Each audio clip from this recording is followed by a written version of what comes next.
Buenas tardes, es un gusto para mí poder participar de este congreso organizado por la Fundación Libertad en un lugar tan emblemático como es la Bolsa de Comercio de Rosario.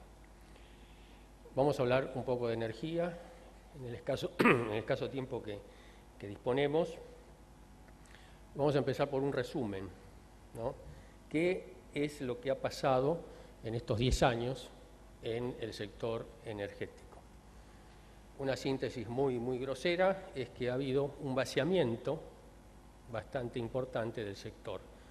Un vaciamiento que se produce por un tema de descapitalización provocada por una renta irresponsable e injustificada del sector energético a otros sectores que básicamente es el sector de los consumidores.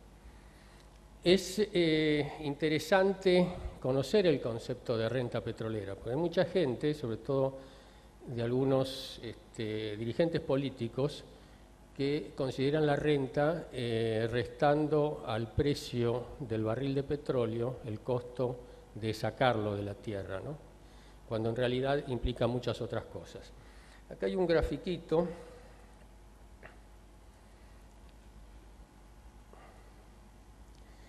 que una parte de la distribución de la renta va al Estado, que es el government take, y históricamente iba una parte para el Estado y una parte para las empresas, que es el corporate take. Lo de las empresas, por supuesto, son las utilidades, y el Estado incluye las provincias, la nación y todas las regalías, impuestos, etc. Y por último aparece un protagonista que fue creciendo en lo que va de la década, que son los consumidores. Entonces, fijémonos ahora cómo fue variando. En la década del 90, finalizando la década del 90, había una composición, como indica la primera de las columnas, ¿sí?, donde el gobierno tomaba de esa renta un 58% y un 42% lo tomaban las empresas. Para que tengan una idea, no es una regla fija, depende de los riesgos que haya mineros, de los lugares de exploración, etc. En estos momentos, en Malvinas, los malvinenses y el Reino Unido, a las empresas le está dando el 60%, o sea, en vez de 42 es el 60% debido a todos los riesgos implícitos que tienen ahí. En el 2003 ya empezó a aparecer esto de transferencia a los usuarios. ¿De qué manera?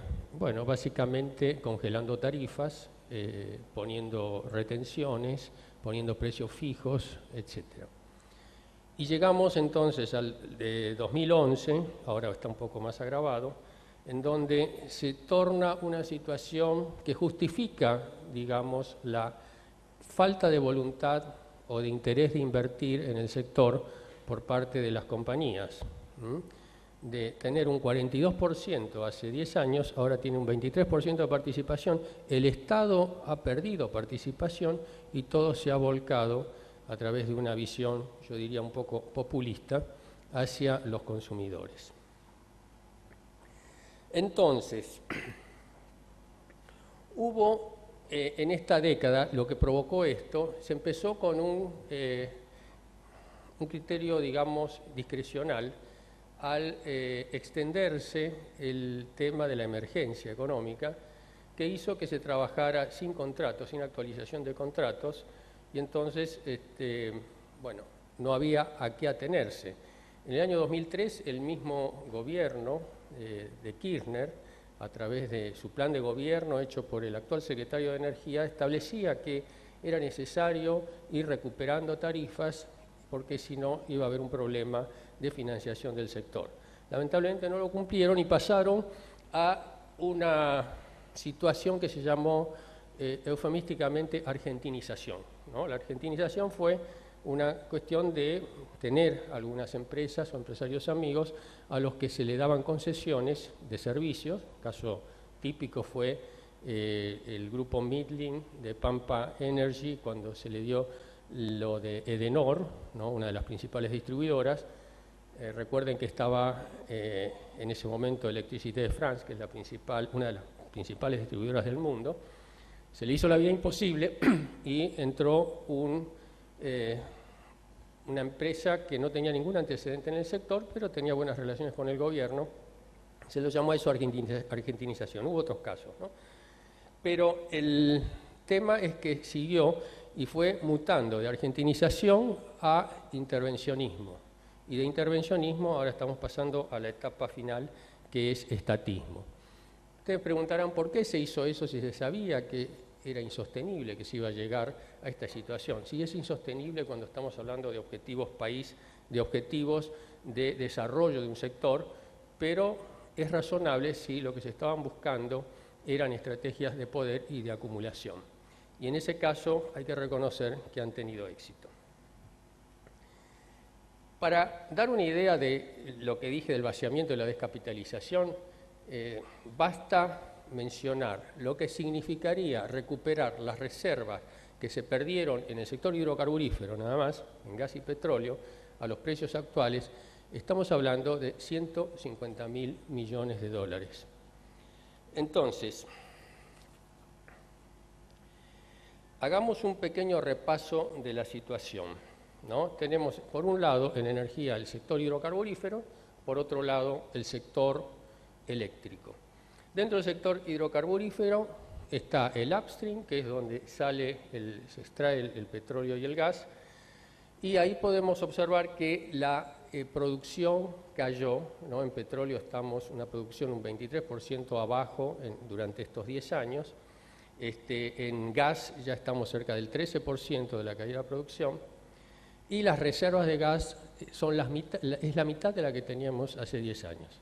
Mientras tanto, la demanda siguió creciendo, ¿no? Entonces, ¿eso a qué dio origen? Bueno, a un tema que lo estamos padeciendo todos, sobre todo los productores, los industriales, que es la afectación del equilibrio del comercio exterior. Hoy estamos con un nivel de importaciones no con crédito, cash contado contra desembarco, de 13.000 millones de dólares, ¿sí? 13.000 millones de dólares cuando en el 2008, en el 2006, aportaba a la balanza comercial 6.000 millones. Este año el saldo de la balanza comercial de energético va a estar casi 7.000 abajo, o sea, pasamos de 6.000 positivos a 7.000 negativos. Esas importaciones fueron creciendo a partir del 2008 también tomado como una emergencia. Este gobierno consideró siempre el cortoplacismo, digamos, como un paradigma, y dice, bueno, vamos a traer un barco para importar, salir del problema en el 2008, y compran un barco, que es un barco que es una instalación que se pone cerca de un puerto, conectada a un gasoducto, y vienen otros barcos, ¿no?, con gas natural líquido, que es el mismo gas metano que todos consumimos, pero que tiene la característica de estar a menos 160 grados en condición de líquida, y entonces ocupa 600 veces menos volumen. Por eso es que es transportable y ya se va a transformar en una commodity en breve. Antes la única forma de poder hacer esto era a través de los caños, de los gasoductos. Bueno, veamos de esa cosa que iba a ser de un día para el otro y que después se acababa, en qué terminó. Fíjense que empezamos con un par de barquitos, ¿no?, y estamos este año en 83 barcos, y el año que viene va a estar arriba de los 90 barcos. Cada barco, para que tenga una idea, está arriba de los 40 millones de dólares, el cargamento. Entonces es un problema serio que está ocurriendo debido a esa descapitalización que se produjo por una transferencia inadecuada de recursos de un sector por X razones, pero que no son las lógicas del funcionamiento del sector. En cuanto al sector eléctrico, hubo dos etapas. No sé si recuerdan, hace unos 6-7 años teníamos problemas de corte que lo sufrían los industriales porque faltaba generación, ¿sí?, donde se produce la energía eléctrica, que son usinas hidroeléctricas, nucleares, térmicas, etc. La ventaja que tenía el gobierno cuando había cortes debido a generación era que se podía direccionar ese corte. ¿no? Se podía direccionar las víctimas. Entonces, bueno, se direccionaba a las empresas, ¿no? No a través de un sistema equilibrado, equitativo, sino directamente a través del teléfono, que era bastante efectivo. Después se empezó a equipar con inversiones, algunas buenas y otras no tan buenas. Las inversiones buenas fueron cuando se obligó a las empresas que con sus acreencias construyeran centrales.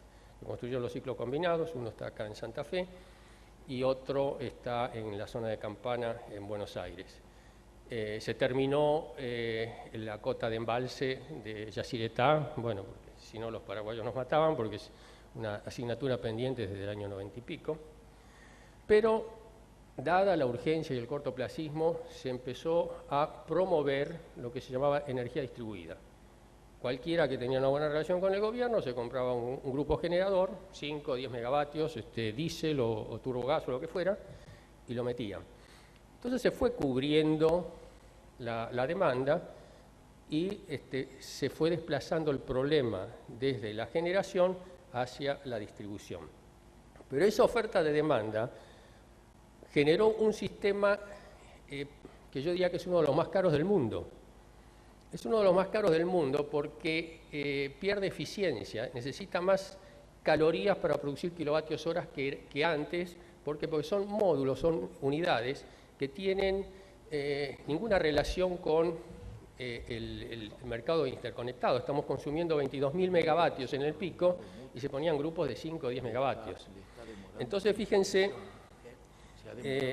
un ejemplo, cómo quedó en el 2001, ¿no? El parque de término era 55, en 2012 es 59, ahora estamos en el 62, o sea, aumentó la dependencia de combustibles fósiles para generar energía eléctrica. Pero el rendimiento calórico pasó de 1.700 kilocalorías para un kilovatio, para producir un kilovatio, a 2.000 kilocalorías, aumentó un 18 o un 20%. Entonces estamos en presencia de una energía que es de las más caras del mundo, que se paga por ella el precio más bajo del mundo. Esa diferencia la estamos padeciendo, ¿no?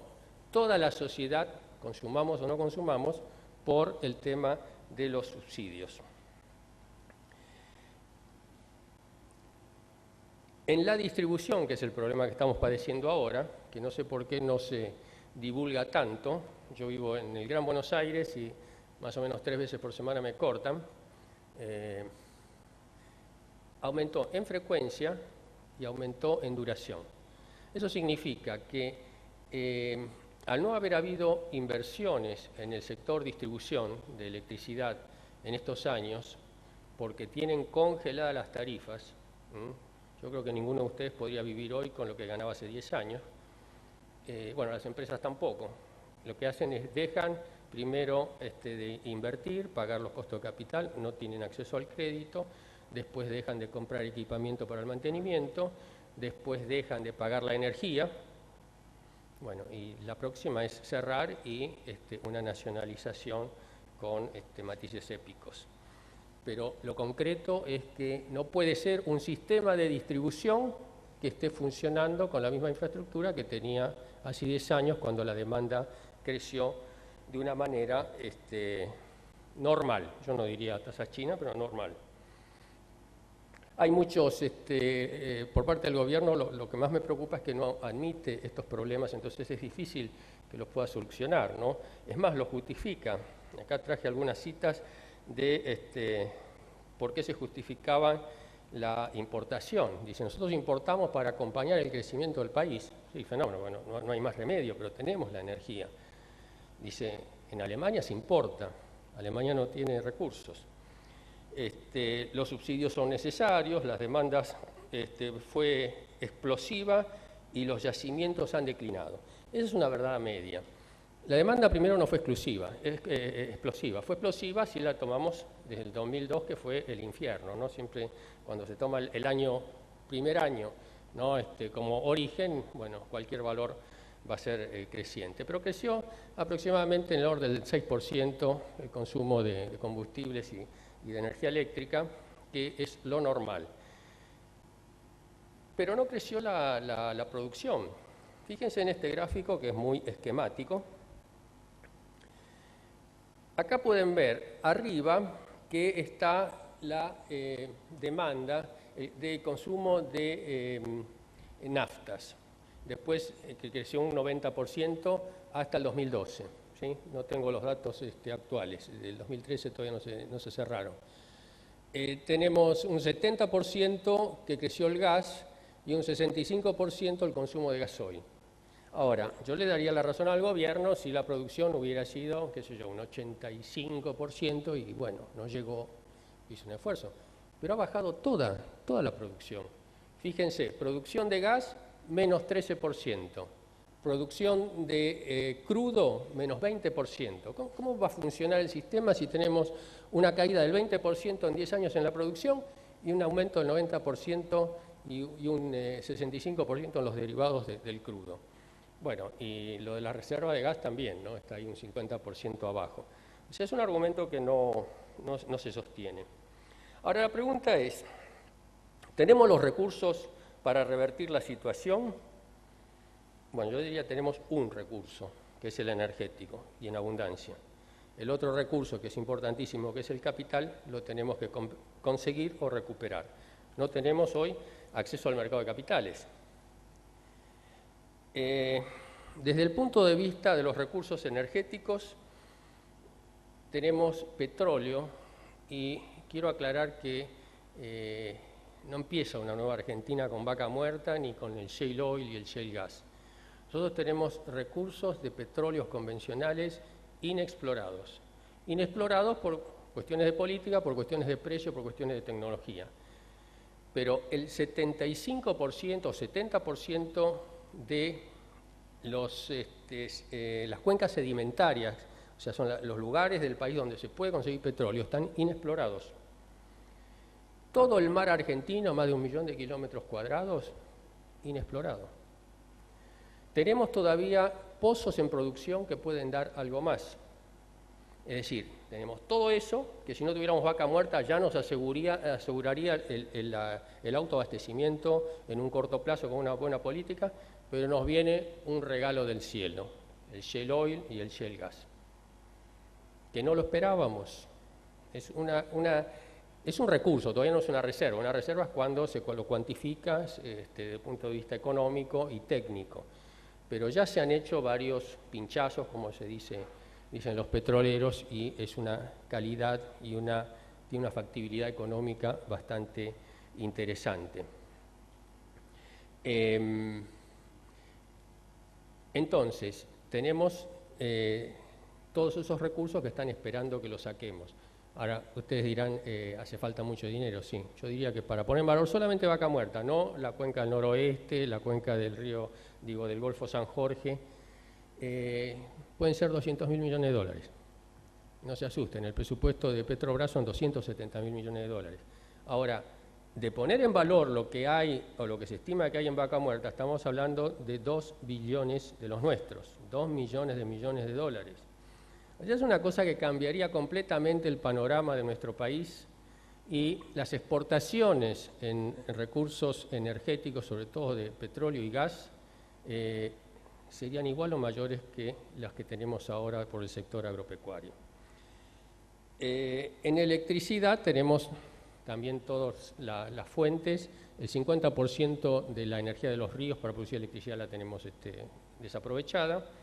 Tenemos conocimiento para hacer energía nuclear, tenemos vientos para energía eólica que lamentablemente no lo estamos aprovechando. Uruguay tiene más aerogeneradores que nosotros.